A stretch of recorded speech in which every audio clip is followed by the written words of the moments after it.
Hello everyone. In this video, we will be discussing the last part of the laser beam machining process, that is its parameters, characteristics, applications, advantages and disadvantages. So already in the previous videos, very clearly we have discussed what is laser, the working principle, operation and the mechanism of the metal removal, the photon emission concept. So all those things very clearly we have discussed. So if you have watched those videos means then easily you can able to write the advantages and drawbacks of all these things, and even the parameters also you can able to write, because all the technical information is also very clearly we have discussed, so along with the characteristics. So we'll just discuss in detail about all those things in this particular video. So first we'll start up with the advantages. So the first point is excellent control of the laser beam with a stable motion system achieves an extreme edge quality. See, the quality, particularly the major reason behind preferring the non-traditional machining process is the quality. So which is very difficult with the like a conventional machining process. But in non-traditional machining process, even though we have like varieties of the processes, but among that the edge quality, when we speak about the extreme edge quality, the process which stands on the top is nothing but the laser beam machining process. And moving to the second one, the laser cut parts have a condition of nearly zero edge deformation or roll off. So and even in other processors, even the edge quality can be achieved easily, but the problem would be like there may be a chances of the edge deformation. But such kind of problems will not arise if the process has been done in the by laser. And the next one is it is also faster than conventional tool making techniques. So usually the drawback with other non-traditional machining processes would be, okay, we are getting difficult to, I mean we can able to cut like the difficult to machine materials, and even like complicated and different size shape, blind hole drilling, everything is fine, but the metal removal rate is usually very slow. But that can be easily overcome by laser beam machining process, because the moment the laser beam we are hitting over the workpiece, the metal will not melt, it gets vaporizes immediately. So comparatively it is like a very like a quicker process in among all the non-traditional machining process available.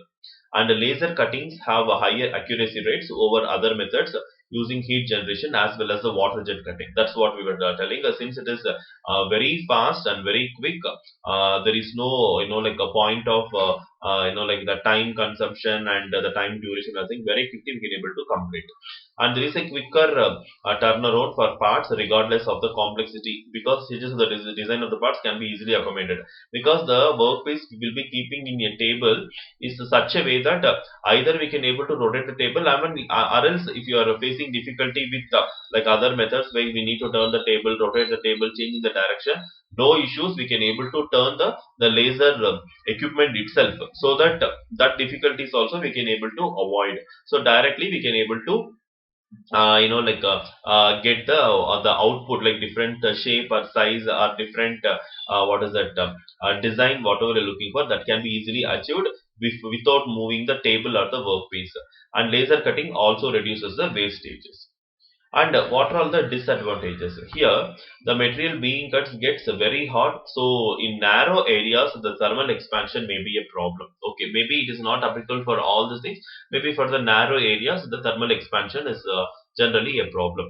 And a distortion can be caused by the oxygen, which is sometimes used as an assisting gas. As I said, when this laser is directly hit over the workpiece, the metal gets vaporized, and to carry away that vaporized particles, it will be using oxygen as a carrier gas. But sometimes what happens means the carrier gas itself may land up with like some trouble, because oxygen we are using, no, so there are chances like this oxygen may put some stress into the cut edge of some material, and maybe typically a problem in the dense pattern of the holes.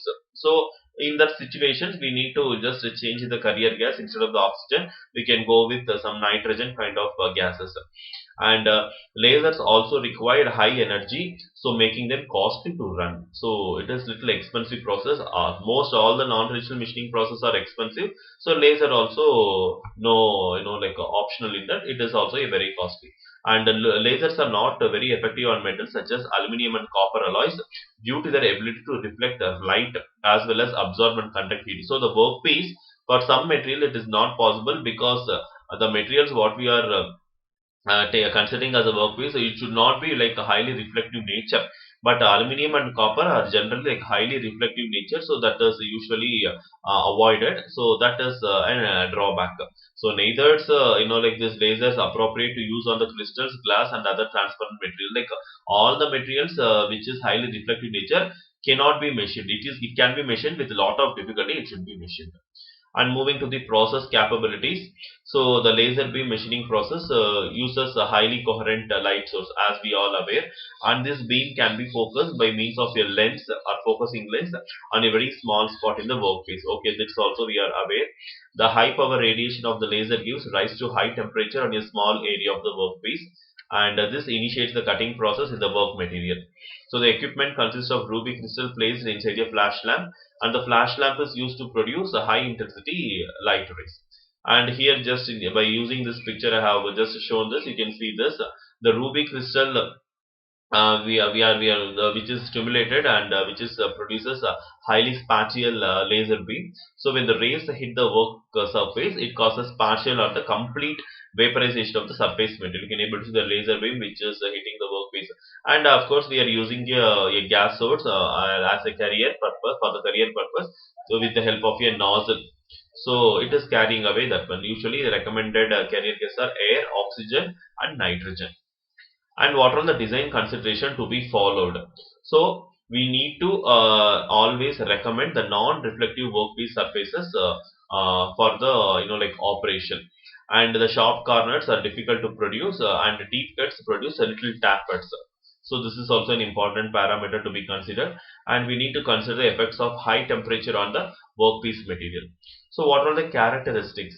So laser beam machining is a thermal process considering the mechanism of metal removal, and laser beam machining or more broadly laser material processing deals with machining and the material processes like heat treatment, alloying, cladding, sheet metal bending.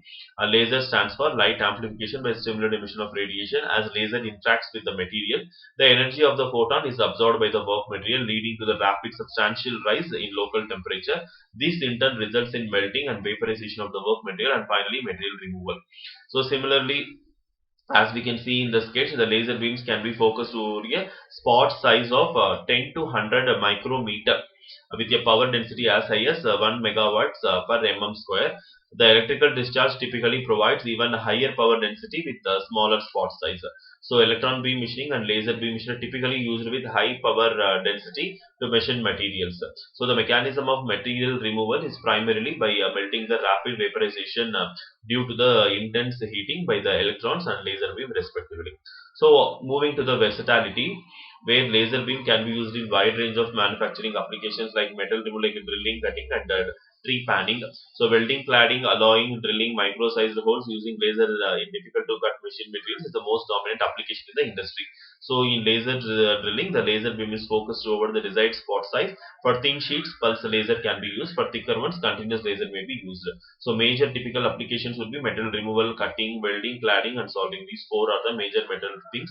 So all these things we have discussed. So laser beam welding means we can able to see like the welding quality is generally high. We cannot compare with any other materials, and the highly like a hard material like welding carbon steel, HS, LES steel, stainless steels, aluminum, and titanium can be used. And laser cladding. So this is the method of depositing material by which a powdered or wire feedstock material is melted and consolidated by use of a laser in order to coat part of substrate or fabricate a near net shaped part. And laser soldering, a technique where a laser is used to melt and solder an electrical connection joint. Diode laser system based on semiconductor generation used for this purpose. And you can able to see these are all the products made by a laser beam machining. So some of the examples we can able to see here. And laser soldering, even the pictures also we can able to see, and laser cladding and other things. Thank you.